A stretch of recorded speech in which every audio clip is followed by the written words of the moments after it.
Alright. સો ગઈકાલનો આપણો છેલ્લો મુદ્દો જે હતો એ હતો કસોટી સંકરણનો. યસ બેટા બોલો. કસોટી સંકલન અને પ્રતીક સંકલન વિડિયોમાં આવ્યું પણ એકવાર રિવાઇઝ કરે. ફરીથી કરાવી દઉં એવું કહો છો? ઓકે, નો પ્રોબ્લેમ બેટા, કરાવી દઉં છું. હે ને? ઓકે. એક છે બેક ક્રોસ અથવા તો પ્રતીપ સંકરણ. નામ છે બેક. બેક એટલે પાછું જવું. આપણે એ રીતે એને યાદ રાખશું. ગુજરાતી નામ છે એનું પ્રતીપ. હા, થઈ ગયું હવે?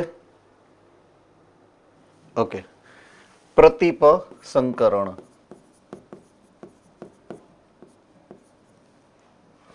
ઓકે. બેક ક્રોસ નો મતલબ શું થાય? જો હું અહીંયા લખું છું આ પિતૃ પેઢી. યસ બેટા? બ્લર છે. અહીંયા બ્લર નથી આવતું એટલે કદાચ અહીંયા લોકલ તમારે ઇન્ટરનેટનો કનેક્શન હશે પ્રોબ્લેમ. બધાને બ્લર આવે છે? નથી આવતું. જ્યાં બ્લર હશે ત્યાં લોકલ ઇન્ટરનેટ કનેક્શનની પ્રોબ્લેમ હશે કદાચ. ઓકે, પિતૃ પેઢી પી છે. સે ફોર એક્ઝામ્પલ મેં અહીંયા સમયુગ્મી પ્રભાવી લીધા છે અને સમયુગ્મી પ્રચ્છન્ન લીધા છે. બે પિતૃઓને લીધા છે. એમાંથી અહીંયાથી એક જન્યુ લીધો, એક જન્યુ અહીંયા લીધો, જેનાથી મારી પ્રથમ પેઢીની જે સંતતિ એટલે કે F1 જે પ્રાપ્ત થાય છે. ભાઈ આમાં પ્રોબ્લેમ લખવામાં આવે છે, ઘણી અટકી જાય છે, એવું થાય છે. F1 સંતતિની અંદર જે પણ છોડ થાય છે, બરાબર છે, તો આ છે ઊંચા છોડ, આ છે નીચા છોડ, અને અહીંયા જે F1 સંતતિ હશે એ હશે ઊંચા છોડ. આ આપણને ખબર છે ટૂંકમાં, બરાબર છે. આ આપણું જે શું કહેવાય એક સંકરણનો જે પ્રયોગ છે એની જ આપણે વાત છે. હવે હું શું કરું? દાખલા તરીકે હું લઉં છું ઊંચા છોડને, બરાબર છે. હું કોને લઉં છું? તો કે ઊંચા છોડને લઉં છું.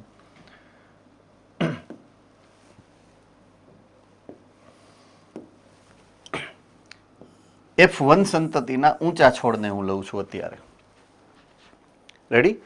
હવે એની હારે સંકરણ હું કરાવું છું. આ કેપિટલ ટી અને સ્મોલ ટી એક સંકરણમાં આ સંતતિની કોઈ પણ કાં તો આ પિતૃ સાથે અથવા તો આ પિતૃ સાથે જ્યારે સંકરણ કરાવું, એટલે કે કાં તો હું કેપિટલ ટી સાથે સંકરણ કરાવીશ અથવા તો સ્મોલ ટી સાથે સંકરણ કરાવું. એટલે આ છે F1 અને આ છે P. જો એની વચ્ચે ક્રોસિંગ થાય ને તો એને આ બેક ક્રોસ અથવા તો પ્રતીપ સંકરણ કહેવાય. કારણ કે મેં શું કર્યું? F1 ની સંતતિનું સંકરણ પાછું જઈ અને પિતૃ પેઢી સાથે કરાવ્યું છે, એટલે એને બેક ક્રોસ કહેવાય. અન્ડરસ્ટુડ? ઓકે. કસોટી સંકરણમાં શું કરવાનું છે? બેક ક્રોસ તો છે જ, બેક ક્રોસ નો જ એક આપણે કેવું એક કોષ રસ પટલ અને કોષ દિવાલ, એમાં બંને પસંદગીમાન પ્રવેશશીલ નથી પણ બંને અર્ધ પ્રવેશશીલ તો છે જ. એટલે કોષ દિવાલ પણ અર્ધ પ્રવેશશીલ છે અને કોષ રસ પટલ પણ અર્ધ પ્રવેશશીલ છે. પણ એ બે વચ્ચેનો ફરક એટલો છે કે કોષ રસ પટલ પાસે પસંદગીમાન પ્રવેશશીલતા છે, એટલે રૂપાંતરિત સ્વરૂપ છે એનું, મોડિફાઈડ સ્વરૂપ છે એનું. એક્ઝેક્ટલી એવું અહીંયા લાગુ પડે છે કે કસોટી સંકરણમાં શું થાય છે? તો બેક ક્રોસ જ, પણ એ બેક ક્રોસ ચોક્કસ પ્રકારની લાક્ષણિકતા ધરાવે છે કે એ ફરજિયાત જે હોમોલોગસ અથવા તો સમયુગ્મી પ્રચ્છન્ન પેઢીની જે પિતૃ પેઢી જે છે ને એની હારે જ એનું ક્રોસિંગ થાય, એની હારે જ એનું સંકરણ થાય, ત્યારે એને કહેવાય કસોટી સંકરણ. ડન છે?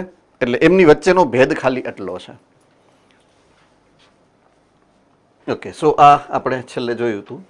હવે આપણે આગળ જઈએ છીએ કે આપણી જે પણ ઓલરાઈટ. સો નિયમો કે જે એક સંકરણની જે આખી પ્રથમ નિયમ જે આપણે વાત કરીએ કે પ્રથમ પ્રયોગ એક સંકરણનો જે પ્રયોગ છે એને આધારે મેન્ડલે નિયમો જે તાયરવા છે એ નિયમોની વાત કરીએ હવે આપણે.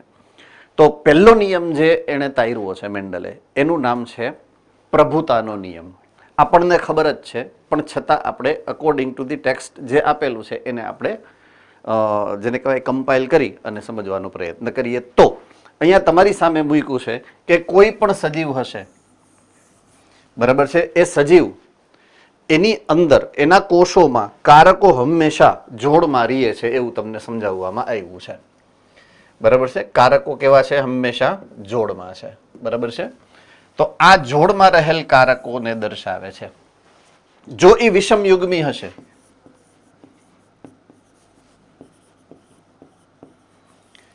આઈ રિપીટ, જો એ વિષમયુગ્મી હશે તો એક કારક પ્રભાવી છે અને એક કારક પ્રચ્છન્ન છે.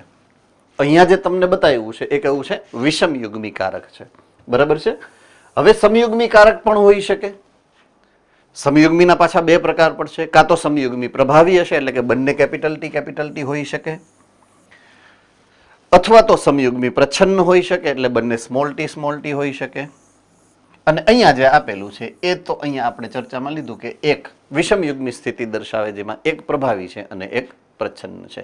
તો સૌથી પહેલી વાત શું છે કે કારક હંમેશા જોડમાં હોય, બરાબર છે. જે પહેલો મુદ્દો મેન્ડલે ઓબ્ઝર્વ કર્યો છે અને તમારી સામે મૂક્યો છે એ એવો છે કે કારકો હંમેશા જોડમાં હશે. જો કારક વિષમયુગ્મી છે, પોઈન્ટ ટુ બી નોટેડ, જો કારક વિષમયુગ્મી છે તો બેમાંથી એક જ કારક અભિવ્યક્ત થાય અને બીજાને અભિવ્યક્ત ન થવા દે. પોઈન્ટ ઇઝ ધેટ, બરાબર. તો એકની હાજરી બીજાને અભિવ્યક્ત થવાની પરમિશન નહીં આપે.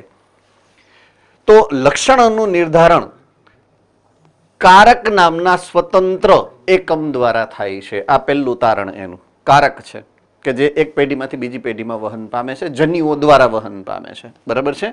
બીજું, કારક હંમેશા જોડમાં જ હોય, કારક જોડમાં છે, બરાબર છે.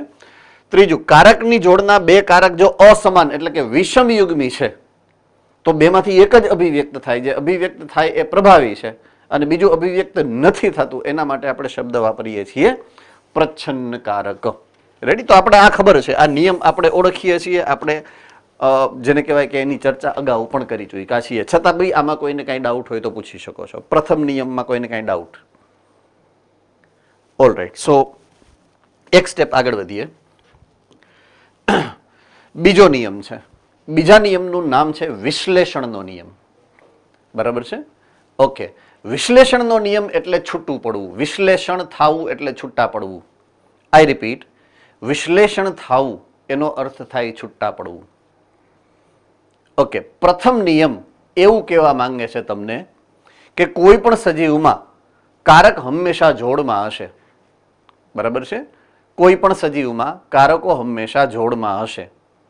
શું કામ જોડમાં છે? કારણ કે આપણને બંને પિતૃઓ, એક માતૃ પેઢીમાં પિતૃ છે એ અને બીજા પિતૃ પેઢીના બંનેમાંથી આપણને એક એક કારક મળેલું છે, એટલા માટે કારકો આપણી અંદર જોડમાં છે. હવે વાત હું સંતતિની કરું છું કે જેને વારસામાં બંનેમાંથી એક એક કારક મળ્યું છે. હવે એને જ્યારે એ સંતતિને એના પછીની સંતતિની પેઢીમાં જ્યારે આ જ કારકને મોકલવાના થાય ત્યારની વાત છે.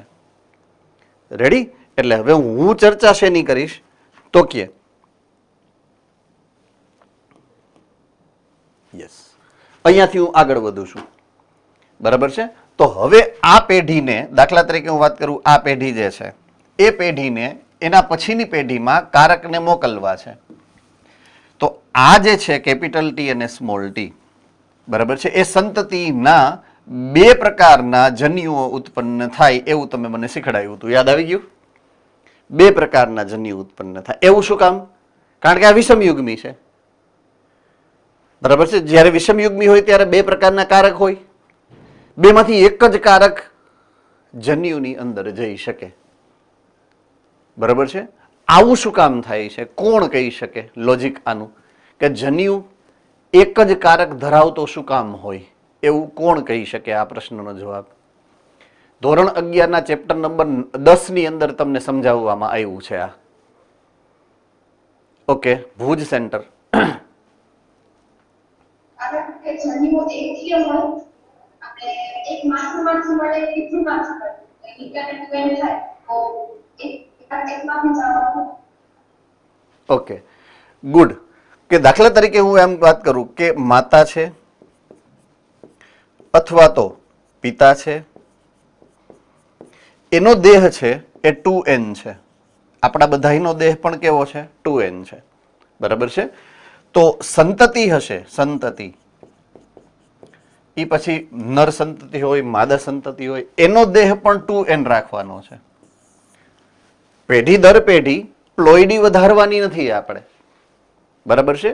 હા, અહીંયા સંતતિમાં એક વસ્તુ હંમેશા યાદ આપણે રાખવી જ પડે, ફરજિયાત, કે માતામાંથી પણ કારકને મોકલવાના છે, પિતામાંથી પણ કારકને મોકલવાના છે, બેયમાંથી કારક આવે એ ફરજિયાત છે, પણ છતાં પ્લોઈડી એક સરખી રહેવી જોઈએ.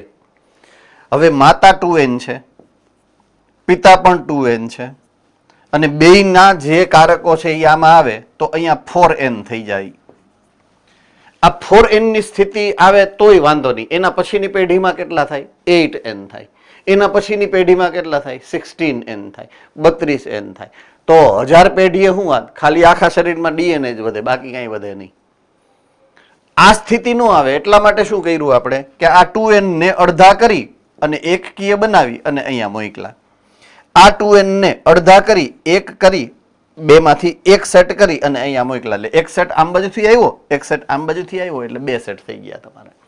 સો આ ટૂંકમાં પિતૃ પેઢીમાંથી બાળ પેઢીમાં જ્યારે પણ રંગસૂત્રોનું વહન થાય છે, ડીએનએ નું વહન થાય છે, જીનોમ, પોઈન્ટ ટુ બી નોટેડ, મેં તમને જીનોમની વ્યાખ્યા આપી છે એક સમયે. તો એ જીનોમ જ્યારે એક પેઢીમાંથી બીજી પેઢીમાં જાય છે તો એના સેટની સંખ્યા અને પ્રમાણ એક સરખું રહેવું જોઈએ, 2n નું 2n જળવાવું જોઈએ. એના માટે થઈ અને વહન જે છે એ દરમિયાન આ કારકો જે જોડમાં રહેલા છે, પોઈન્ટ ટુ બી નોટેડ, કારક જે જોડમાં રહેલા છે એ અહીંયા નોખા પડે છે એકબીજાથી. કાં તો કેપિટલ ટી જાય છે ને કાં તો સ્મોલ ટી જાય છે. એ નોખા પડે છે ક્યારે નોખા પડે છે? જ્યારે જન્યુનું નિર્માણ થાય છે ત્યારે. જન્યુ જનન. તો જન્યુ જનન જ્યારે થાય ત્યારે કારકો એકબીજાથી જે જોડમાં રહેલા છે એ પણ એકબીજાથી છૂટા પડે. બસ આ જ નિયમને વિશ્લેષણનો નિયમ કહેવાય. આપણને તો ખબર જ છે, આપણે ઓલરેડી ભણી ચૂક્યા છીએ આ મેટરને, પણ હવે ટેકનિકલી આપણે ભણીએ છીએ, બીજું કશું જ નથી. રાઈટ? સો અહીંયા શું છે જુઓ, જો સમયુગ્મી પ્રભાવી પેરેન્ટ છે, સમયુગ્મી પ્રભાવી પેરેન્ટ છે, સે ફોર એક્ઝામ્પલ, તો બંને કેપિટલ છે, એના કારકો બંને પ્રભાવી કારકો છે. આ એક પ્રભાવી કારક એક જન્યુમાં, આ પ્રભાવી કારક બીજા જન્યુમાં, એટલે એક જ પ્રકારના જન્યુ ઉત્પન્ન થાય કે જેની અંદર પ્રભાવી કારક હોય. જો સમયુગ્મી અને પ્રચ્છન્ન બંને કારક હશે જે પિતૃ પેઢીમાં, તો એમાં જે જન્યુ ઉત્પન્ન થશે, હવે આ કારક જાય તો પણ સ્મોલ ટી એટલે કે પ્રચ્છન્ન કારક જ જશે, આ કારક જાય છે તો બી સ્મોલ ટી એટલે કે પ્રચ્છન્ન કારક. એટલે એક જ પ્રકારના જન્યુ અહીંયા પણ ઉત્પન્ન થાય છે કે જેની અંદર માત્ર પ્રચ્છન્ન કારક હશે. પણ જ્યારે વાત આવશે વિષમયુગ્મી સ્થિતિની, ત્યારે બે પ્રકારના કારકો અલગ અલગ છે. એટલે કાં તો જન્યુની અંદર પ્રભાવી કારક જશે અથવા તો જન્યુની અંદર પ્રચ્છન્ન કારક જશે. રેડી? કાં તો જન્યુની અંદર પ્રભાવી કારક જશે અથવા તો જન્યુની અંદર, એટલે બે પ્રકારના જન્યુઓ બને છે અહીંયા, એક પ્રભાવી કારક ધરાવતું, એક પ્રચ્છન્ન કારક ધરાવતું. એમ આઈ પરફેક્ટલી અન્ડરસ્ટેન્ડેબલ? હું પરફેક્ટલી તમારા મગજમાં ઘૂસી ચૂક્યો છું એવું માનું? સમજાઈ ગયું છે બધાને? હે ને? All right.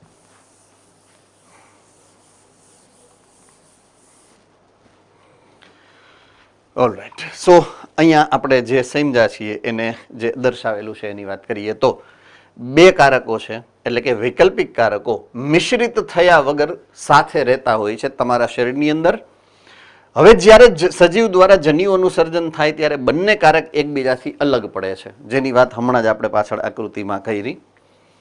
ઓકે, તે પૈકીનું એક જ કારક જનનકોષમાં દાખલ થશે.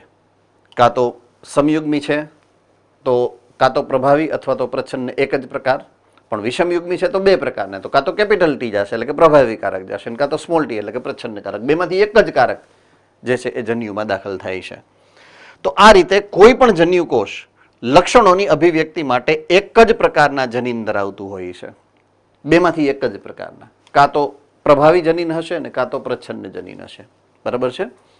એટલા માટે આ નિયમને જન્યુકોષોની શુદ્ધતાનો નિયમ પણ કહેવાય. શું કામ? બે નોખા પડી ગયા. જે મિશ્રણ હતું, બરાબર છે, એકમાં પ્રભાવી કારક અને પ્રચ્છન્ન કારક બે સાથે હતા. તમે જોશો ને અહીંયા જો બે સાથે છે, બરાબર છે, પણ જ્યારે એ નોખા પડ્યા તો બે અલગ થઈ ગયા, એટલે એને શુદ્ધતાનો નિયમ પણ કહેવાય. તો આ શું કહેવાય, આ ઘટનાક્રમને અનુલક્ષીને એને શુદ્ધતાનો નિયમ કીધો છે. સજીવ કોઈ લક્ષણ માટે કાં તો સમયુગ્મી હોઈ શકે અથવા તો વિષમયુગ્મી હોઈ શકે, પરંતુ તેના જન્યુઓમાં હંમેશા શુદ્ધ જ હશે. કાં તો એની અંદર પ્રભાવી કારક હશે અથવા તો એની અંદર પ્રચ્છન્ન કારક હશે. એમાં કોઈ દિવસ વિષમયુગ્મિતા હશે જ નહીં. તો જન્યુઓની અંદર વિષમયુગ્મિતા શું કામ ન હોય? કારણ કે એમાં જીનોમનો સિંગલ સેટ હોય. એટલે ડુ રિમેમ્બર ધીસ. બરાબર. સમયુગ્મી પિતૃ દ્વારા ઉત્પન્ન થતા બધા જ જન્યુઓ સમાન છે, જ્યારે વિષમયુગ્મી પિતૃઓ દ્વારા બે પ્રકારના જન્યુ ઉત્પન્ન થાય, જેમાં દરેકમાં એક એક કારક સરખા પ્રમાણમાં એટલે 50-50 વેચાવાની શક્યતા હોય છે. બરાબર છે. તો કુલ દાખલા તરીકે આની અંદરથી 1000 જન્યુઓ બને તો લગભગ 500 જન્યુઓ કેપિટલ ટી વાળા થાય અને લગભગ 500 જન્યુઓ સ્મોલ ટી વાળા થાય. બરાબર છે. એટલે સમાન પ્રકારની વહેંચણી થાય છે, કહેવાનો કવિનો ભાવાર્થ અહીંયા આવો છે. હે ને? ઓકે. આમાં કોઈને કંઈ ડાઉટ? All right.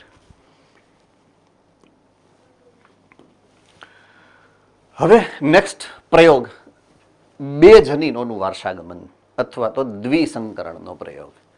એટલે એક સ્ટેપ આગળ વધીએ આપણે. હે ને?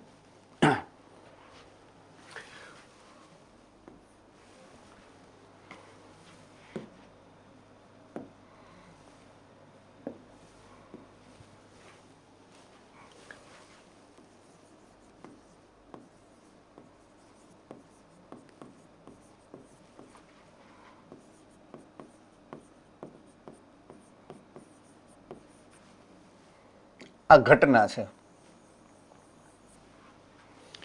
બે જનીનોનું. અહીંયા એકચ્યુઅલમાં જનીન કરતા હું શબ્દ યોગ્ય શબ્દ વાપરું તો બે લક્ષણોનું વારસાગમન એ વધારે યોગ્ય શબ્દ છે. બે લક્ષણોનું વારસાગમન, કે જ્યારે મેન્ડલે એક એક લક્ષણને ઇન્ડિવિજ્યુઅલી વ્યક્તિગત રીતે જોયું, એક લક્ષણને વ્યક્તિગત રીતે જોયું, ટોટલ એવા 7 વિરોધાભાસી લક્ષણોની ચર્ચા આપણે સમજ્યા. એમાંથી એકનું ઉદાહરણ આપણે લીધું, પ્રકાંડની લંબાઈ, કાં તો છોડ ઊંચા થશે અથવા તો છોડ નીચા થશે. એવા બીજા 6 છે, એટલે ટોટલ 7 કોન્ટ્રાસ્ટિંગ કેરેક્ટર એટલે વિરોધાભાસી લક્ષણોની ચર્ચા આપણે માંડી હતી આની પહેલા. ઓકે. હવે એણે શું જોયું અથવા તો એણે બીજો વિચાર શું આવ્યો? જો પોઈન્ટ ટુ બી નોટેડ, તમારું ધ્યાન અહીંયા હોવું જોઈએ કે એકચ્યુઅલમાં આની પાછળનો સિદ્ધાંત શું છે, આ પ્રયોગ કરવા પાછળનો. કોઈ પણ સજીવ એક જ લક્ષણ ધરાવે છે કે લક્ષણોનો સમૂહ છે? તો કે લક્ષણોનો સમૂહ છે. સિંગલ કેરેક્ટર તો ના હોય ને દરેકમાં.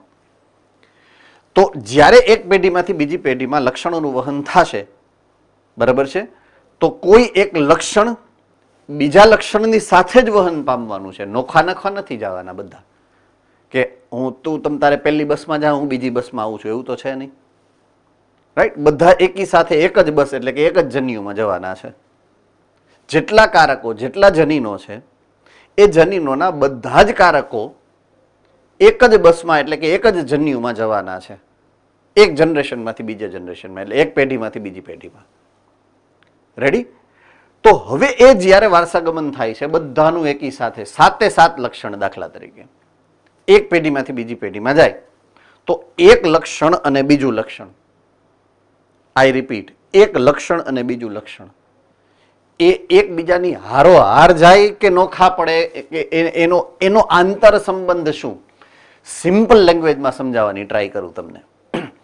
અત્યારે તમે ક્લાસરૂમની અંદર જે પણ મિત્રો ફ્રેન્ડ્સ બેઠા છો, એક જ ક્લાસમાં ભણો છો, બરાબર છે? તમે અત્યારે એક જ ક્લાસમાં બેઠા છો, સે ફોર એક્ઝામ્પલ. હવે આના પછીનો જે ક્લાસ આવશે તમારો 12મા ધોરણ પછીનો, ફર્સ્ટ યર, એ પછી MBBS નો હશે, XYZ કોર્સ તમે જે લેશો એનો હશે. તો જ્યારે તમે આના પછીના સ્ટાન્ડર્ડમાં જશો તો ઈજ ને ઈજ બેન્ચમાં બેઠેલા બંને સભ્યો એકી હારે એક જ કોલેજની એક જ બેન્ચમાં બેસશો આના પછી કે બે નોખા પડીને જાશો? એમ જાશો તો બે ફર્સ્ટ યરમાં જવાના જ છો, એ ફિક્સ છે. પાસ થશો તો ઓફકોર્સ, હે ને? તો જવાનું છે એ ફિક્સ છે, રાઈટ. પણ એક જ કોલેજમાં એડમિશન મળશે કે તમે સ્વતંત્ર છો એકબીજાથી? તમારા માર્ક્સ પ્રમાણે તમને એડમિશન મળે, એમના માર્ક્સ પ્રમાણે એમને એડમિશન મળે. તો એ વસ્તુ છે અહીંયા કે એકી હારે જનીનો જાય છે, એકી સાથે કારકો જાય છે એક પેઢીમાંથી બીજી પેઢીમાં. તો એ સ્વતંત્ર છે કે સ્વતંત્ર નથી, શું એનું બિહેવિયર હશે એની વાત છે. તો અહીંયા બે લક્ષણોની વાત કરી છે. અને પ્રયોગ જે છે, પ્રયોગને નામ મળ્યું છે દ્વિસંકરણનો પ્રયોગ.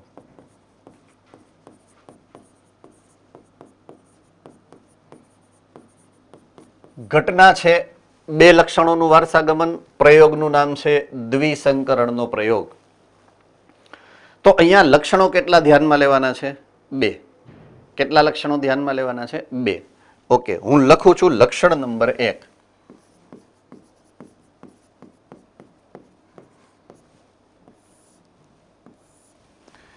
હવે એણે જે લક્ષણ ધ્યાનમાં લીધું છે એ છે એના જે બીજ છે, દાણા, એ બીજના લક્ષણોને ધ્યાનમાં લીધા એને. બરાબર છે? પેલું બીજનું આકાર.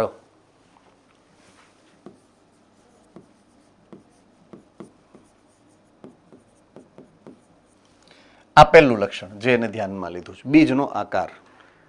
લક્ષણના બે કારક હશે જનીનના, યસ ઓર નો? એક કારકને હું કહીશ પ્રભાવી કારક અને એક હશે પ્રચ્છન્ન.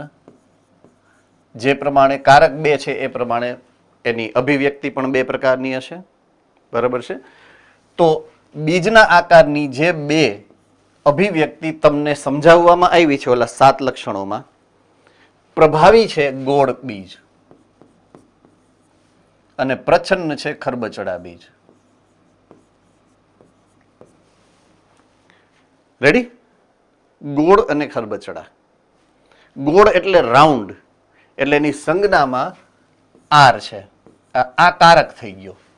પ્રભાવી કારકને કેપિટલ આર કહેવાય અને એના પ્રચ્છન્ન કારકને સ્મોલ આર કહેશું આપણે. બરાબર છે? એ જ પ્રમાણે લક્ષણ નંબર 2 ની વાત કરું હવે હું.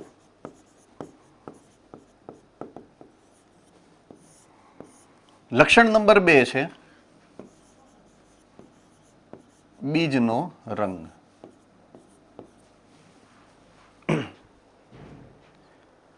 બરાબર છે? બીજનો રંગ. તો બીજના રંગમાં પણ સેમ વસ્તુ લાગુ પડશે. એક અભિવ્યક્તિ હશે એ છે પ્રભાવી અભિવ્યક્તિ, એક હશે પ્રચ્છન્ન અભિવ્યક્તિ. પ્રભાવી અભિવ્યક્તિ કોને યાદ છે? કઈ હશે જેને ચાલી ગયું છે?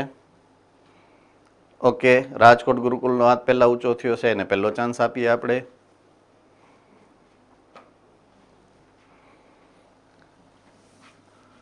ચાલો, ગુડ. પીળા બીજ. બરાબર છે? એની સંજ્ઞા શું છે બેટા? પીળા એટલે યલો, વાય. બરાબર છે? કેપિટલ વાય એની સંજ્ઞા છે. પ્રચ્છન્ન છે લીલા અને સ્મોલ વાય એની સંજ્ઞા છે.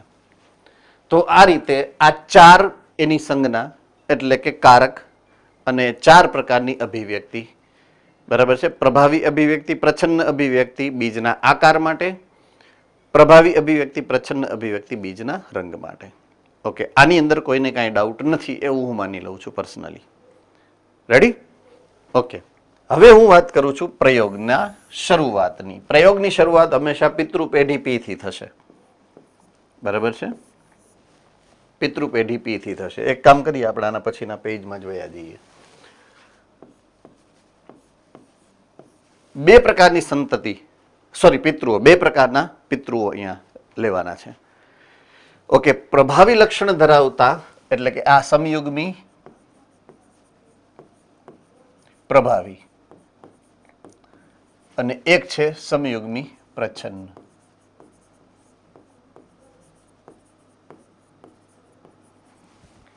સમયુગ્મી પ્રભાવીના લક્ષણ 2 છે એટલે ડેફિનેટલી કારક તમારે 2 લખવા પડશે. બરાબર છે. એક છે કેપિટલ આર અને બંને સમયુગ્મી છે એટલે બંને કેપિટલ આર થઈ ગયા. રાઉન્ડ ગોળ બીજ. બરાબર છે. એટલે અહીંયા હું લખું છું ગોળ. ઓકે, આ એક લક્ષણ છે. ગોળની સામે જે સમયુગ્મી પ્રચ્છન્ન લક્ષણ હશે કેવું હશે તો કે ખરબચડા સ્મોલ આર.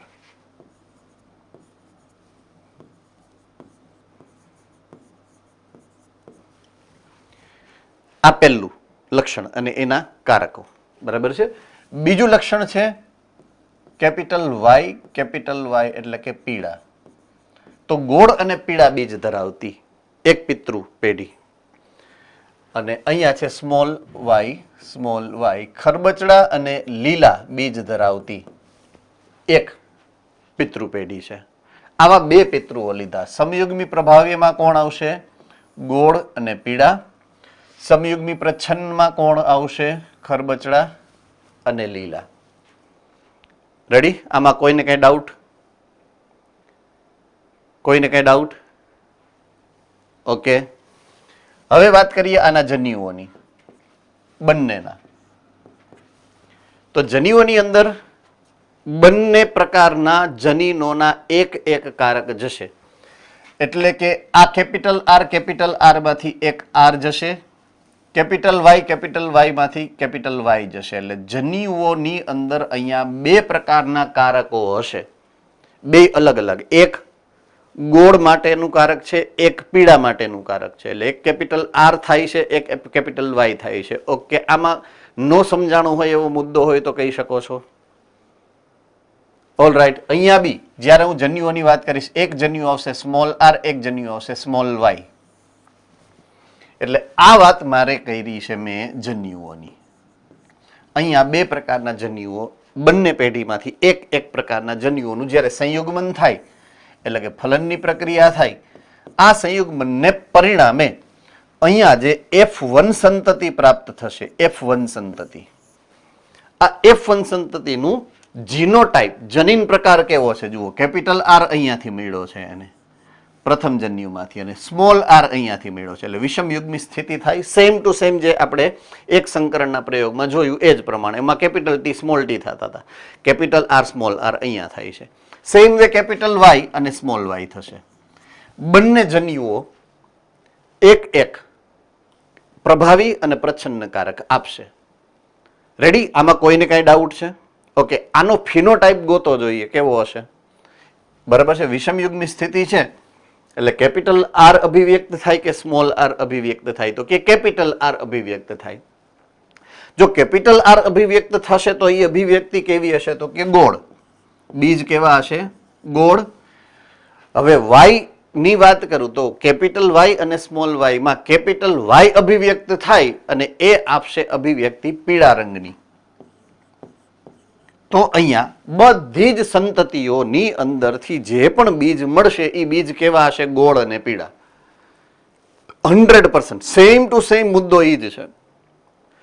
ડન છે? આમાં કોઈને કઈ મુશ્કેલી છે? હવે એ જ પછીની જે આપણું સ્ટેપ છે, જેમ આપણે ફોલો કર્યું હતું કે અહીંયા શું કર્યું છે? આપણે પરફલન કર્યું છે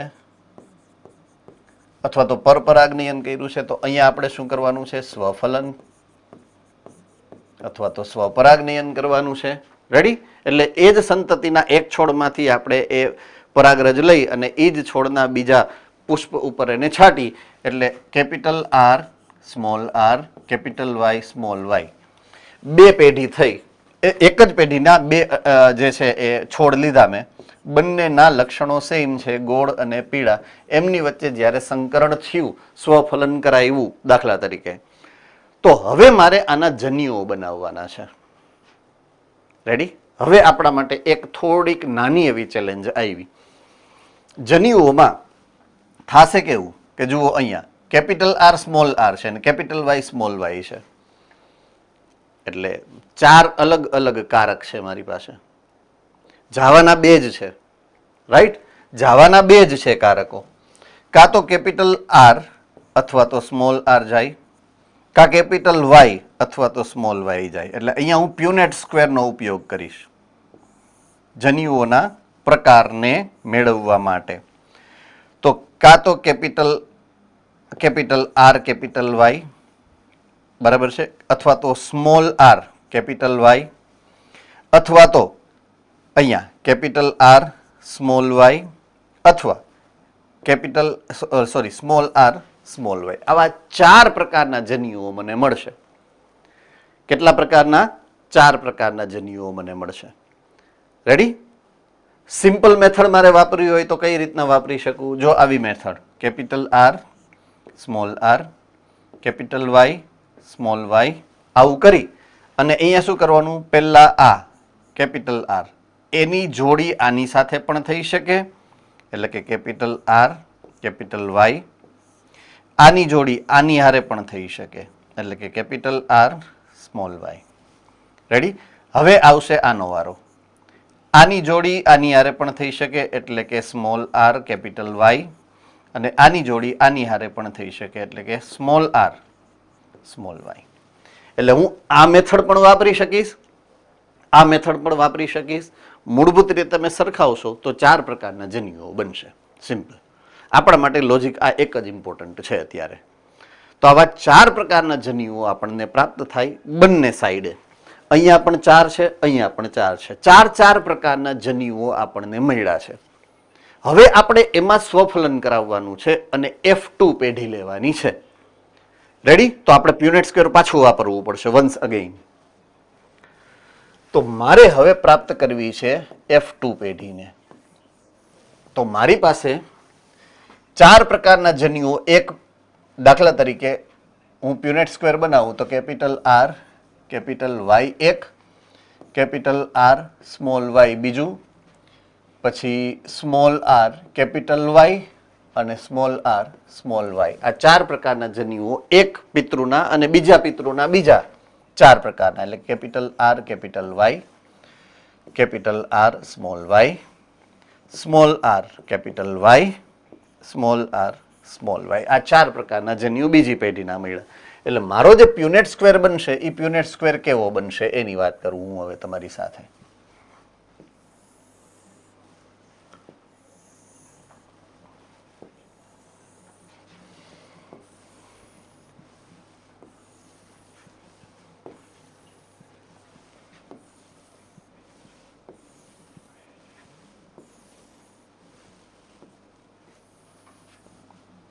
ઓકે, દાખલા તરીકે આ નર પેઢી છે એના જન્યુ છે, આ માદા પેઢી છે એના જન્યુ છે.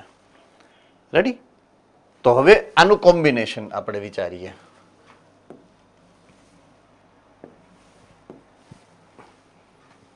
દાખલા તરીકે capital R capital R, capital Y,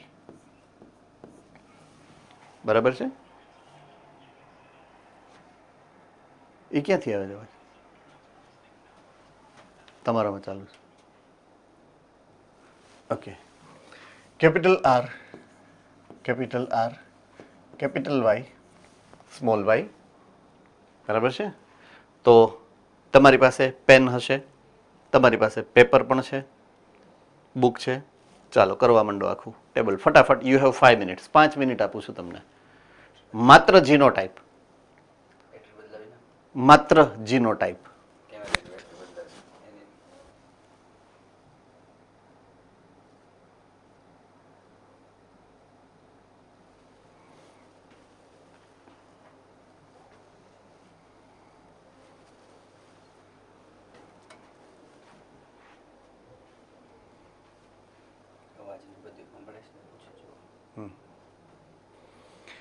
alright, થઈ ગયું હશે, કારણ કે એટલું બધું મોટું કામ નહોતું, નાનું કામ હતું એટલે લગભગ થઈ ગયું હશે. બરાબર છે? તો અહીંયા 2 પ્રકારના પિતૃઓની જે આપણે વાત કરી, અવાજ પરફેક્ટ આવે છે ને? ઓકે. ગોળ અને પીળા બીજ ધરાવતી જે એક પિતૃ પેઢી, એનું જ્યારે લીલા અને ખરબચડા બીજ ધરાવતી બીજી પિતૃ પેઢી સાથે સંકરણ કરાયું, એના જે લક્ષણો મેં તમને લખાવ્યા હતા, પ્રભાવી લક્ષણ કે પ્રચ્છન્ન લક્ષણ, અને એના કારકની જ્યારે વાત કરી હતી એ બધું અહીંયા આપેલું છે. ઓકે, સો અહીંયા સમયુગ્મી પ્રભાવી ગોળ અને પીળા છે, સમયુગ્મી પ્રચ્છન્ન ખરબચડા અને લીલા છે, જેના જન્યુઓ કેપિટલ આર કેપિટલ વાય અને સ્મોલ વાય છે. F1 સંતતિ જે છે એ વિષમયુગ્મી અને પ્રભાવી છે, ગોળ અને પીળા બીજ ધરાવતી.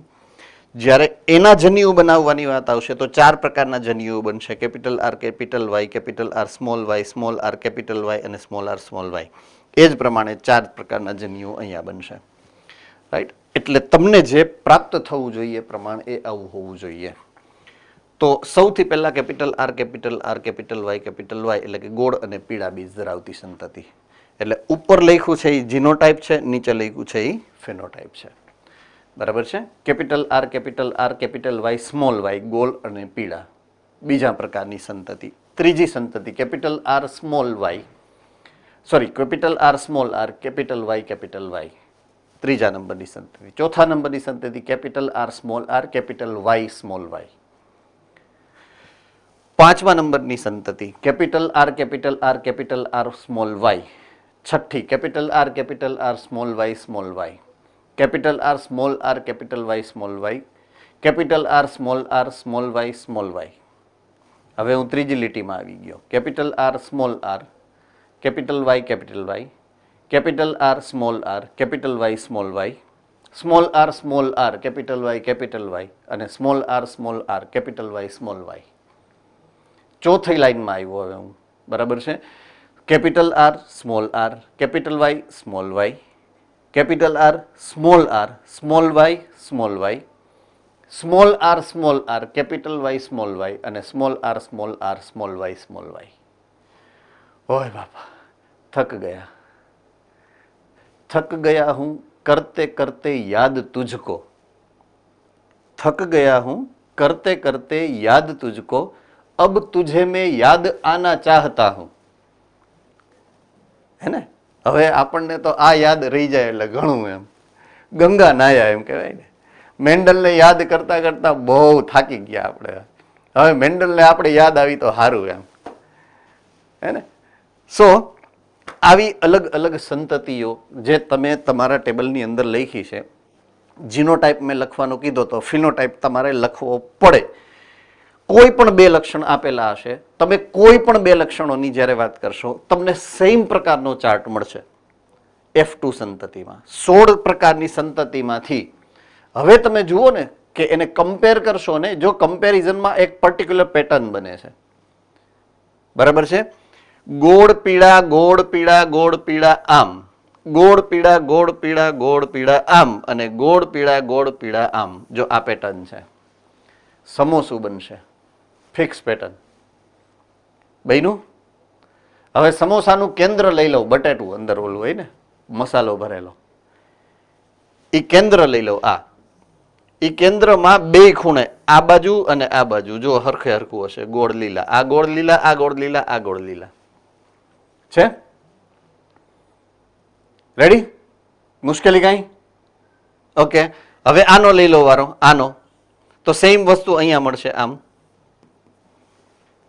જે અહીંયા છે ખરબચડા પીળા એ જ અહીંયા 2 બાજુ હશે ખરબચડા પીળા. અને આ એકલો વાંઢો છે ખરબચડા લીલા, એક જ સિંગલ.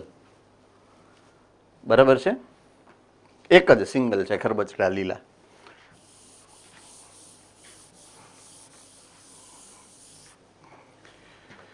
તો ગોળ અને પીળા કેટલા છે ગણો જોઈએ. ગોળ અને પીળાની સંખ્યા ગણો. 1 2 3 4 5 6 7 8 ને 9 છે. કેટલા છે? 9. ગોળ ને લીલા કેટલા છે? 1 2 3. ખરબચડા અને પીળા કેટલા છે? 1 2 3. અને ખરબચડા અને લીલા કેટલા છે? 1. બરાબર છે. એટલે આ વાત થઈ ગઈ એના ફિનોટાઈપના પ્રમાણની, એટલે કે સ્વરૂપ પ્રકારનો પ્રમાણ કેટલો છે. એક તો 4 પ્રકારના સ્વરૂપ પ્રકાર તમને મળે. 4 પ્રકારના સ્વરૂપ પ્રકાર મળે. પહેલો સ્વરૂપ પ્રકાર છે ગોળ અને પીળા પ્રકારના. બીજું છે ગોળ અને લીલા પ્રકારના. ત્રીજું ખરબચડા અને પીળા પ્રકારના. અને ચોથું છે ખરબચડા અને લીલા પ્રકારના. તો તમને ફિનોટાઈપ 4 પ્રકારના મળે. આઈ રિપીટ, તમને ફિનોટાઈપ એટલે કે સ્વરૂપ પ્રકાર 4 મળે છે. સ્વરૂપ પ્રકાર નંબર 1 છે ગોળ અને પીળા, જેની સંખ્યા તમને મળે છે, હમણાં જ ગણી આપણે 9. બીજું છે ગોળ અને લીલા, એની સંખ્યા તમે હમણાં જ ગણી 3. બરાબર છે. ત્રીજું છે ખરબચડા અને પીળા, એની સંખ્યા તમે હમણાં જ ગણી 3.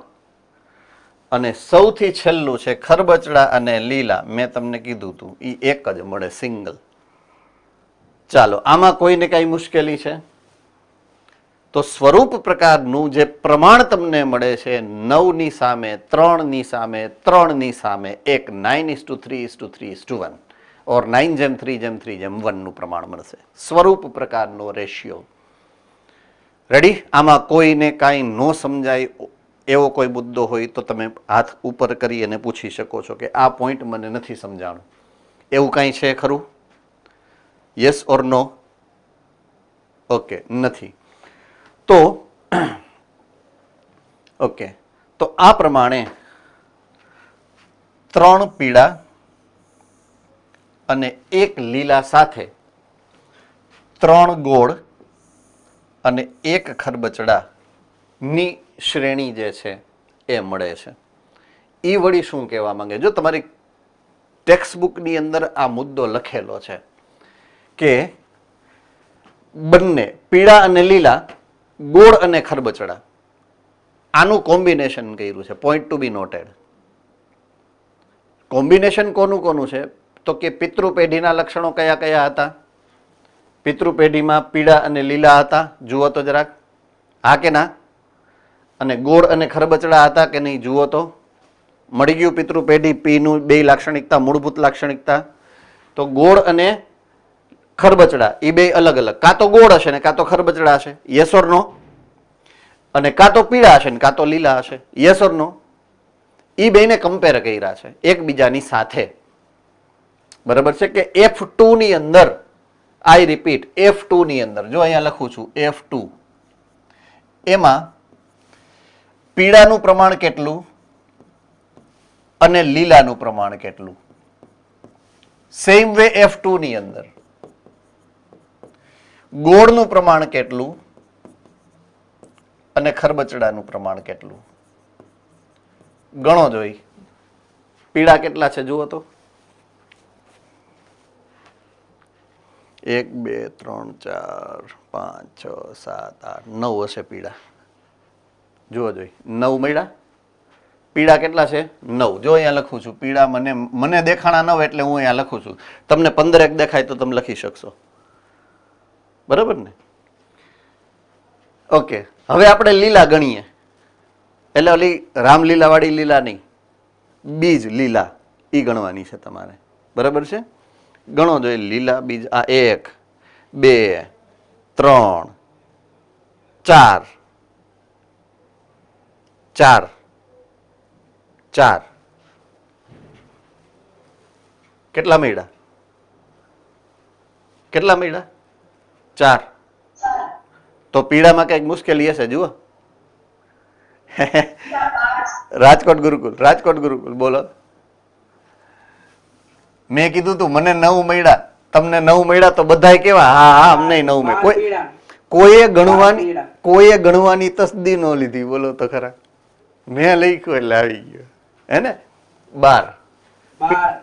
હા હા મળી ગયું બેલા, મળી ગયું. મને 12 લખી નાખ્યા. જો બરાબર છે. તો લીલા એની સામે કેટલા મળ્યા મને? 4. બરાબર? લીલા મેં ગણ્યા એટલે મને ખબર પડી કે પીળામાં તમારી ભૂલ હતી એમ. હવે ગોળ ને ખરબચડા ગણો. હવે હું નહીં લખું. ગોળ ને ખરબચડા ગણો.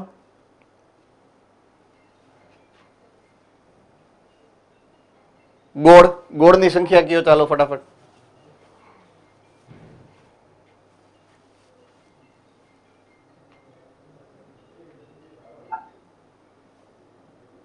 બાર. ખરબચડા 4. ગુડ. તો આનું પ્રમાણ કેટલું થાય? આનું પ્રમાણ 12:4 કરવું એટલે કેટલું થાય? 3:1 થાય. બેયનું પ્રમાણ 3:1 થયું. જો અહીંયા લખેલું જ છે કે બેયનું પ્રમાણ કેટલું છે? 3:1. 3 ગોળ 1 ખરબચડા, 3 પીળા 1 લીલા. બરાબર છે?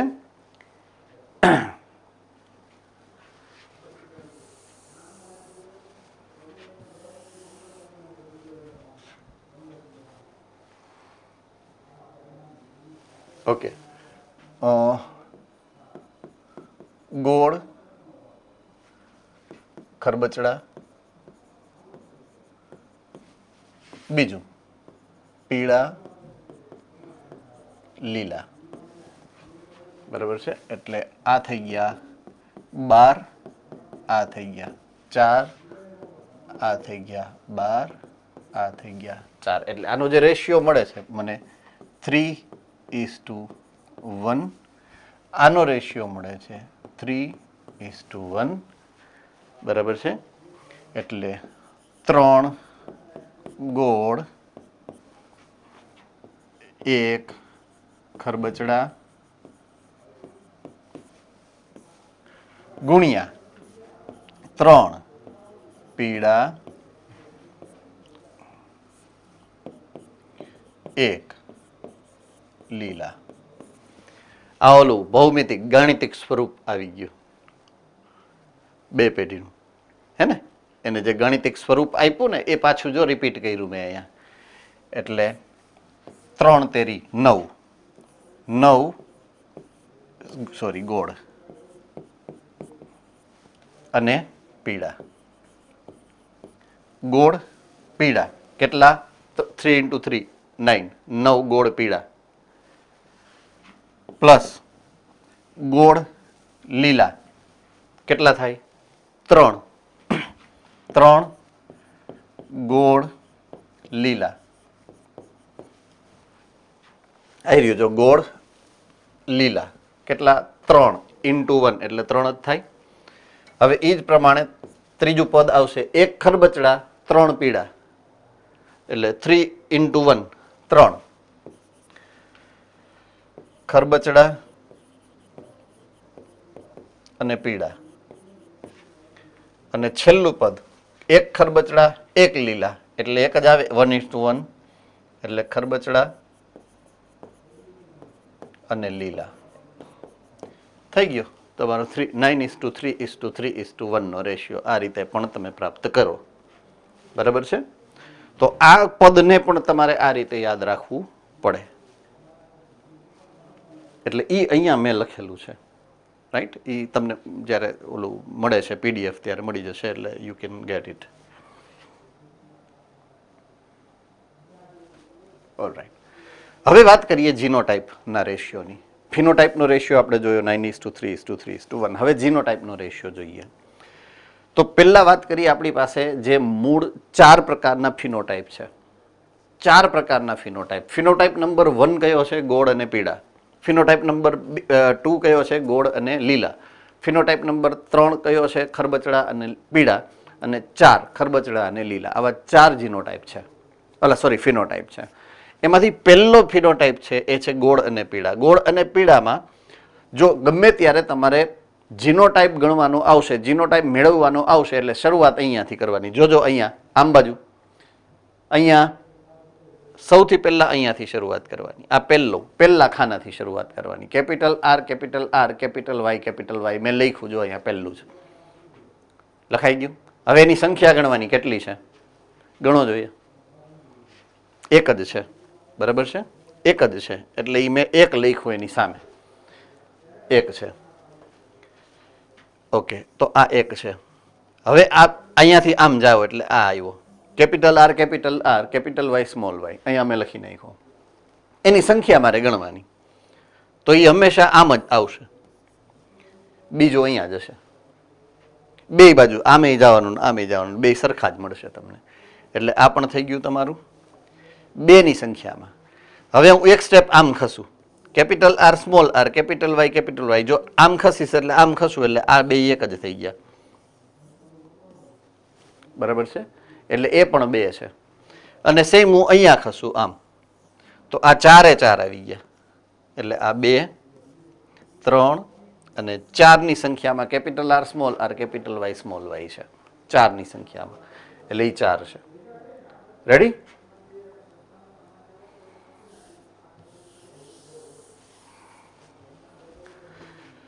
તો આ થઈ ગયું, આ થઈ ગયું, આ થઈ ગયું, આ થઈ ગયું, આ થઈ ગયું, આ થઈ ગયું, આ થઈ ગયું, આ થઈ ગયું, આટલા થઈ ગયા ઓલરેડી, આટલા પતી ગયા. હવે અહીંયાથી આનો વારો આવ્યો. કેપિટલ આર સ્મોલ વાય ગણો તો એક જ મળશે તમને, સિંગલ. આ લખી નાખ્યું. કેપિટલ આર સ્મોલ વાય એક. હવે આવશે કેપિટલ આર સ્મોલ વાય. એવા બે મળશે, બે છેડે એક એક. એક આમ બાજુ મળશે, એક આમ બાજુ મળશે. બરાબર છે? રેડી? બે સાઈડ તમને એક એક મળશે. ઓકે, એટલે આ પતી ગયા ત્રણેય. હવે આમથી આમ આવું એટલે અહીંયા આવશે સ્મોલ આર કેપિટલ વાય. એ પણ એક જ મળશે તમને. સ્મોલ આર કેપિટલ વાય એકની સંખ્યામાં તમને મળશે. હવે આમ બાજુ પણ જાઓ તો small R capital Y small Y બેની સંખ્યામાં તમને મળશે જીનોટાઈપ, બેની સંખ્યામાં. અને છેલ્લું હવે એક વધ્યું. બરાબર છે? ઈ છે સ્મોલ આર સ્મોલ વાય જેની સંખ્યા એક હશે. તો અહીંયાથી સૌથી પહેલા આ જે 9 હતા, 9:3:1 આ ફિનોટાઈપનું પ્રમાણ હતું. કરેક્ટ? આ ફિનોટાઈપ છે. તો અહીંયાથી લઈ અને પેલા 9નું વિભાજન કર્યું મેં. 9નું વિભાજન 1 2 2 4 જુઓ જોઈએ. થઈ ગયા 9. 1 ને 2 3 ને 2 5 ને 4 9. પછી 3નું વિભાજન કર્યું 1:2 આ. પછીના 1:2 આ 3નું અને આ 1 જેમ છે એમ જ. તો આ ફિનોટાઈપ ઉપરથી ને જીનોટાઈપ આ રીતના 1:2:2:4:1:2:1:1 આ રીતના નક્કી કરી લેવાનું. આ પ્રમાણ તમે કોઈ પણ બે લક્ષણ લેશો, પ્રમાણ આ સેમ જ મળશે. રેશિયો તમને આવો જ મળશે, એમાં કોઈ ફેરફાર ન હોય એમ. બરાબર છે? એટલે યાદ જ કરી લેવાનું તમારે આ. હે ને? શોર્ટકટ મેં તમને આપી દીધી કઈ રીતના યાદ કરવું એ. સો અહીંયા જે જીનોટાઈપ છે એનું જે પ્રમાણ છે એ જીનોટાઈપના પ્રમાણનો જે રેશિયોની વાત કરી, પ્રમાણની વાત કરી, 1:2:2:4 પહેલું, 1:2 બીજું, 1:2 ત્રીજું અને 1 એટલે ચોથું. એટલે આ રીતે 4 પ્રકારની સંતતિઓમાં જીનોટાઈપનો જે રેશિયો છે એ 1:2:4:1:1:2:1 મળશે તમને. રેડી? આમાં કોઈને કાંઈ ડાઉટ ખરો? જીનોટાઈપ ફિનોટાઈપની અંદર F2 જનરેશન દ્વિસંકરણના પ્રયોગમાં. ઓકે, હવે મેન્ડલનો ત્રીજો નિયમ જે એણે તાયરવો છે આ દ્વિસંકરણના પ્રયોગને આધારે. બરાબર છે? એનું નામ છે મુક્ત વહેંચણી અથવા તો મુક્ત વિશ્લેષણનો નિયમ. રેડી? તો એનો મતલબ શું કાઢવાનો છે? પહેલી આપણે મુદ્દાની ચર્ચા એ કરવી પડે કે આપણે અહીંયા શું કરવા બેઠા છીએ મૂળભૂત રીતે. બરાબર છે? એટલે હું પાછો જ્યાંથી મેં શરૂઆત કરી હતી ત્યાં આવી ગયો છું. મેં જે પિતૃ નંબર 1 લીધો હતો એની અંદર ગોળ અને પીળા લક્ષણ ધરાવતી જે પેઢી છે એની વાત કરું. ગોળ અને પીળા લક્ષણ ધરાવતું એક પિતૃ હતો. એટલે આ બે હારે હતા, બે ફ્રેન્ડ્સ સાથે છે એક જ ક્લાસમાં. આ ક્લાસ 1 છે, આ બે ફ્રેન્ડ્સ છે. બરાબર છે? એવો બીજો ક્લાસ છે, એમાં આ બે ફ્રેન્ડ્સ સાથે છે, ખરબચડા અને લીલા. તો એક પેઢીમાંથી બીજી પેઢીમાં જ્યાં ત્યારે તમે જોશો ને તો આ બે ફ્રેન્ડ સાથે જ રહ્યા જો છે. આ રહ્યા સાથે જ રહ્યા, અહીંયા પણ એ સાથે જ છે. રેડી? પણ જ્યારે હું વાત કરીશ F2 પેઢીમાં જાય ત્યારે તો આ અને આ એકબીજાની સાથે રહ્યા છે. F2 માં ગોળ અને પીળા છે F2 પેઢીમાં, ખરબચડા અને લીલા છે. પણ આ બે પ્રકારની સંતતિઓમાં ગોળ અને લીલા, ખરબચડા અને પીળા, એટલે કે આ લક્ષણ છે ને, આ લક્ષણ ગોળનું એ અહીંયા લીલા સાથે કોમ્બિનેશનમાં આવ્યું, કોમ્બિનેશન બદલાયું. જો ગોળ પીળા હારે ગયા પણ તો ગોળ લીલા સાથે પણ ગયા, એટલે બે कारक बदला, कारकों बदला. बराबर है? अब समझ में आ रही है बात मैं जो बोल रहा हूं, है ना? तो ए જ્યારે બે અલગ અલગ જનીનની વાત આવશે, બે અલગ અલગ પ્રકારના જનીનોની વાત આવશે, અને ખાસ કરીને એ જ્યારે વિષમ યુગની સ્થિતિમાં છે, બરાબર છે, કે એકમાં આ કેપિટલ આર નથી, એકમાં છે. જો આમાં કેપિટલ આર છે, આમાં સ્મોલ વાય છે, આમાં સ્મોલ આર છે, આમાં કેપિટલ વાય છે, બરાબર છે, આમાં કેપિટલ આર કેપિટલ વાય છે, આમાં સ્મોલ આર સ્મોલ વાય છે. એવું શું કામ થયું? આ ચાર પ્રકારના જનીઓ શું કામ બન્યા છે? બીકોઝ એના જે પેરેન્ટ હતા, ઈ પેરેન્ટ અથવા તો એ જે પિતૃ છે એ આવા હતા, capital R small R capital Y small Y, એટલે વિષમ યુગ્મી પેરેન્ટ હતા. એટલે એને ચાર પ્રકારના જનીઓ બનાવ્યા. જો આ જન્યુ ચાર પ્રકારના એટલા માટે બન્યા છે, એ તો આપણને ખબર જ છે, બરાબર છે. આ ચાર પ્રકારના જન્યુ શું કામ બન્યા છે? કારણ કે એ વિષમ યુગની સ્થિતિમાં છે એટલા માટે. તો વિષમ યુગની સ્થિતિમાં જ્યારે આવશે ત્યારે આ કેપિટલ આર આ કેપિટલ વાય સાથે જાય છે, એમાં ના નહીં, પણ ઈ જ કેપિટલ આર સ્મોલ વાય સાથે પણ જઈ શકે છે, બરાબર છે. જોડી બદલાવી શકે છે. મૂળ મુદ્દો ઈ છે, એને જ્યારે જરૂર પડે છે ત્યારે એ જોડી બદલાવી શકે છે, બરાબર છે. એટલે ગોળ અને પીળાની જોડી પણ બની શકે, અને ગોળ અને લીલાની જોડી પણ બની શકે, ખરબચડા અને પીળાની પણ જોડી બની શકે, અને ખરબચડા લીલાની પણ જોડી બની શકે. એટલે આ જે છે ગોળ અને પીળા એ છે પિતૃ સંયોજન.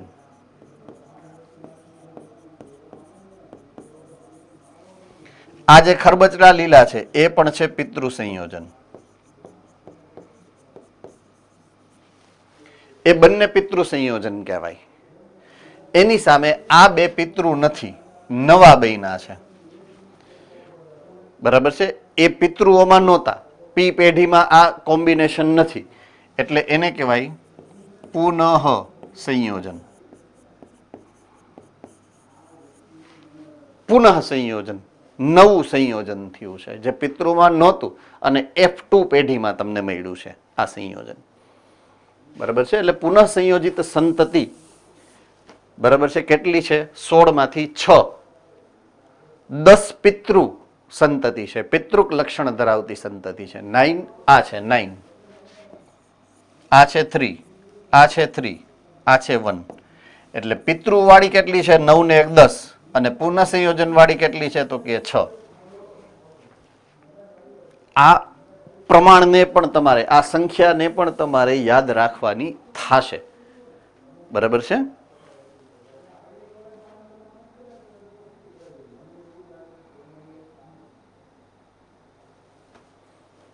તો અહીંયા જે ફરીથી જ્યાં હતા એ નિયમ ઉપર આવી જઈએ. મુક્ત વહેંચણી અથવા તો મુક્ત વિશ્લેષણનો નિયમ, બરાબર છે. તો દ્વિસંકરણના પ્રયોગ ઉપરથી તારવવામાં આવેલ જે નિયમ છે, જ્યારે કોઈ પણ સંકરણની અંદર બે લક્ષણોની વાત આવશે, એટલે લક્ષણોની જોડ જ્યારે બનશે ત્યારે કોઈ એક જોડનું લક્ષણ બીજા જોડના લક્ષણથી સ્વતંત્ર રીતે વિશ્લેષણ પામતું હોય છે. એટલે ગોળ પીળાની હારે જ રહે એવું નથી, ગોળ લીલાની સાથે પણ જઈ શકે, ખરબચડું એ લીલાની સાથે જ રહે એવું જરૂરી નથી, ખરબચડું પીળાની સાથે પણ જોડી બનાવી શકે છે, બરાબર છે. એટલે આ ખાસ કરીને અહીંયા દર્શાવેલું છે, અને આ એવો નિયમ છે કે જ્યારે બે એટલે કે એકથી વધારે જનીનો એકબીજાની સાથે વહન પામતા હોય ત્યારે ટૂંકમાં કારકો એકબીજા ઉપર આધારિત નથી વહેંચણી માટે, બધા સ્વતંત્ર છે. પહેલા જનીનનું કારક બીજા જનીનના કારકથી સ્વતંત્ર રીતે વહેંચણી પામશે એવું આપણે સમજવાનું રહેશે. બરાબર છે? એટલે એ ખાસ તમારે યાદ રાખવાનું રહેશે. રેડી? તો અહીંયા એ જનીન છે, બી જનીન છે. બરાબર છે? એનું ઉદાહરણ રજૂ કરેલું છે. તો એ જનીન બી જનીનની સાથે આવે છે, એમાં કાંઈ જ વાંધો નથી. આ સ્મોલ એ સ્મોલ બી સાથે જાય છે, એમાં વાંધો નથી. બીજી પોસિબિલિટી એવી પણ છે કે આ કેપિટલ એ સ્મોલ બી સાથે પણ જઈ શકે અને આ સ્મોલ એ કેપિટલ બી સાથે પણ જઈ શકે. આવું પણ થઈ શકે. એટલે બે પ્રકારની પોસિબિલિટી છે. બરાબર છે? તો આ થઈ ગયું 9, આ થઈ ગયું 1 પ્રમાણ અને આ થઈ ગયું 3 અને આ થઈ ગયું 3. એટલે 9:3:3:1 નો રેશિયો આ પ્રમાણે પણ ગણી શકાય. બરાબર છે? એટલે એ જે છે એને કહેવાય મુક્ત વહેંચણી અથવા તો મુક્ત વિશ્લેષણનો નિયમ, જે દ્વિસંકરણના પ્રયોગને આધારે મેન્ડલ દ્વારા તારવવામાં આવેલો છે. બરાબર છે? ઓકે. હવે એમાં કોઈને મુશ્કેલી સમજવામાં પડી હોય દ્વિસંકરણના પ્રયોગની અંદર કોઈ પણ પ્રકારની, તો તમે મને સમજાવી શકો છો, પૂછી શકો છો કે આ પોઈન્ટ નથી સમજાણો.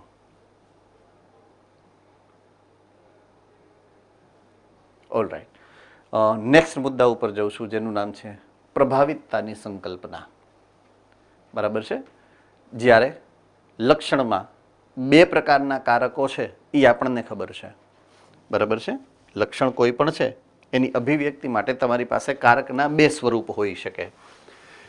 એક પોઈન્ટ તમને સમજાવી દઉં કે જ્યારે વારસાગમન થાય ત્યારે કોઈ એક લક્ષણ છે એની અભિવ્યક્તિ માટે તમારી પાસે એક જનીન હોય.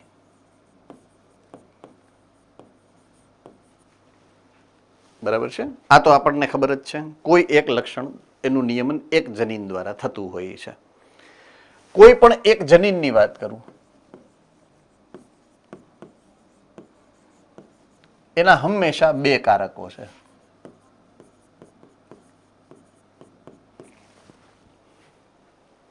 આ પણ મેન્ડલ સાહેબે જ શીખડાવેલું છે આપણને. બે કારક સમાન પણ હોઈ શકે, ત્યારે આપણે એને નામ આપ્યું છે સમયુગ્મી કારકો. અને અસમાન પણ હોઈ શકે. અસમાન હશે ત્યારે આપણે કહીએ છીએ વિષમયુગ્મી.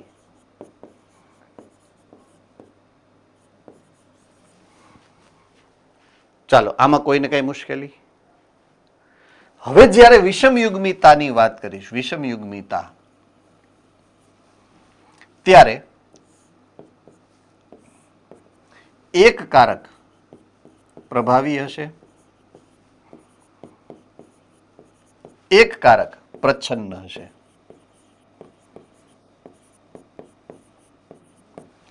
પ્રભાવી કારક કોને કહેવાય? જે અભિવ્યક્ત થાય.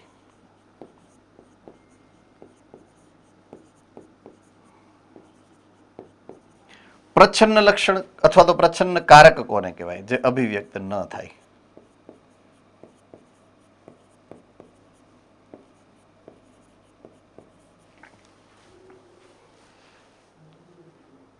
આમાં કોઈને કઈ મુશ્કેલી ખરી? આ બધું આપણે અત્યાર સુધીમાં સમજતા આવ્યા છીએ, એને મેં ફરીથી એક વખત તમારી સામે રજૂ કર્યું છે. રેડી? તો કારક બે પ્રકારના થયા કઈ રીતે?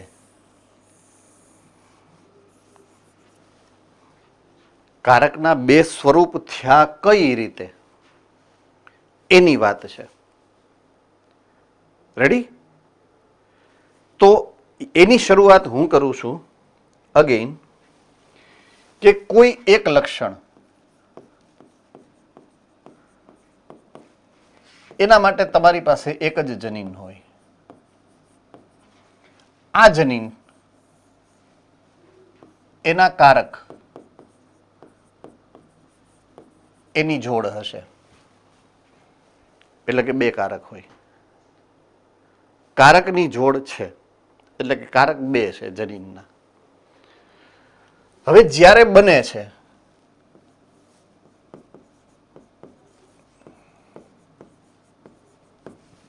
ઉત્પત્તિ સમયે, જ્યારે પહેલી જ વખત એ કારક 2 નું છે, પહેલું જ હજી જન્મ થયો છે કારકનો, ત્યારની વાત કરું છું.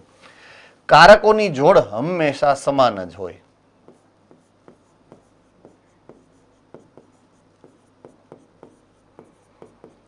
અને ખાલી સમાન છે એવું નથી, પ્રભાવી હોય. અભિવ્યક્તિ એ પ્રભાવી જ હોય. અહીંયાથી આપણે યાદ રાખવાની શરૂઆત કરશું. જ્યારે બને છે ઓરિજિનલી, એ બંને કારકો પ્રભાવી જ હશે. રાઈટ? એટલે કોઈ એક પેઢીના, દાખલા તરીકે કેપિટલ ટી છે, આ પહેલા જ બેયના જ છે હજી. હવે એક પેઢીમાંથી બીજી પેઢીમાં જ્યારે જાય, એટલે કે જન્યુ બને, સોરી,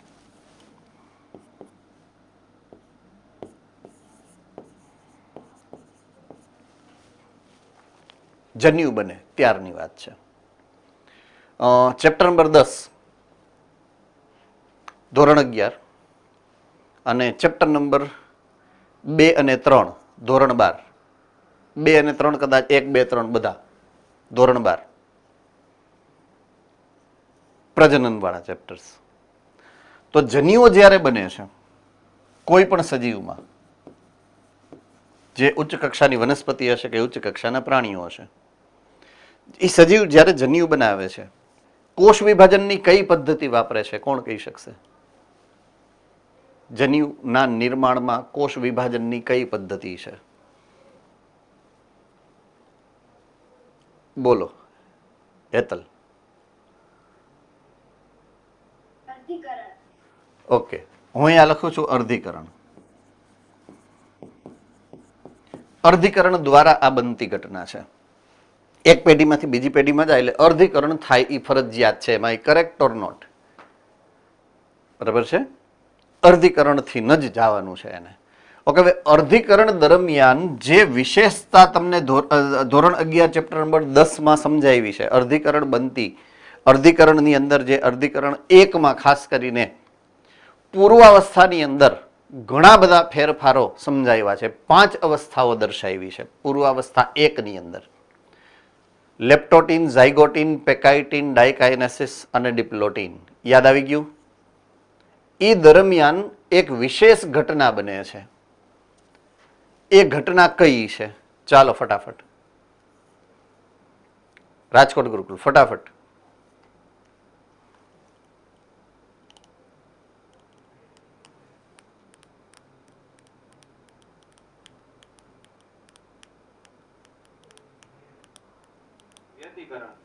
ઓકે, વ્યતિકરણ.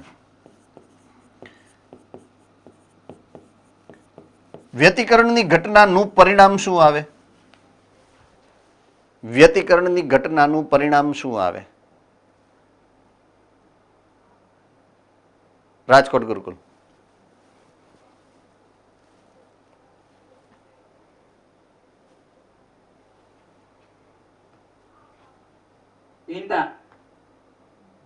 ભિન્નતા. ઓકે, હું જીનોટાઈપની વાત કરું. જીનોટાઈપમાં શું ફેરફાર થાય? ફિનોટાઈપની.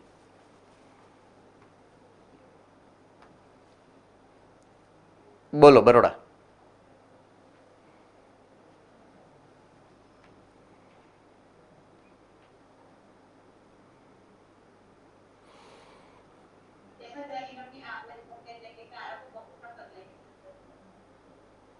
ઓકે,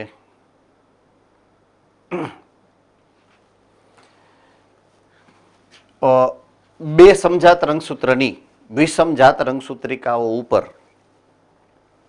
જનીનોની ફેરબદલી થાય. બરાબર છે?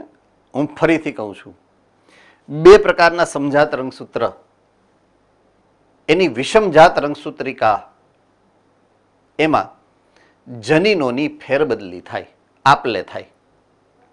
આ ઘટના માટે એમાં એ જ ચેપ્ટરમાં શબ્દ વાપરેલો છે. આ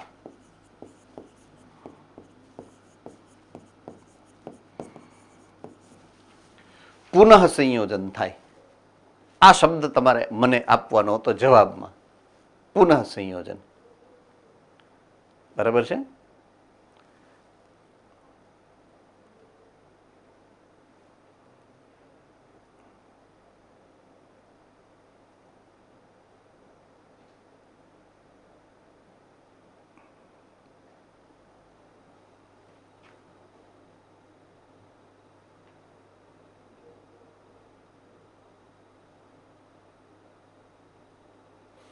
ઈડર સેન્ટરમાં કંઈક પ્રોબ્લેમ છે?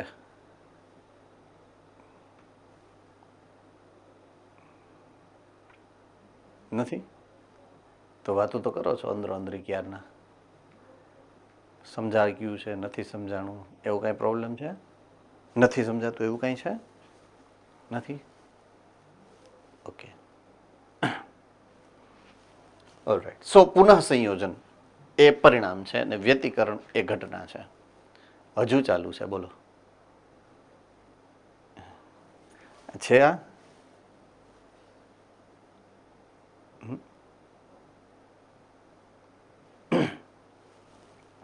ઓકે, વ્યતિકરણ નામની ઘટના બને અને પુનઃ સંયોજન એનું પરિણામ છે. પુનઃ સંયોજન મેં શબ્દ હમણાં 2 મિનિટ પહેલા વાપરેલો હતો.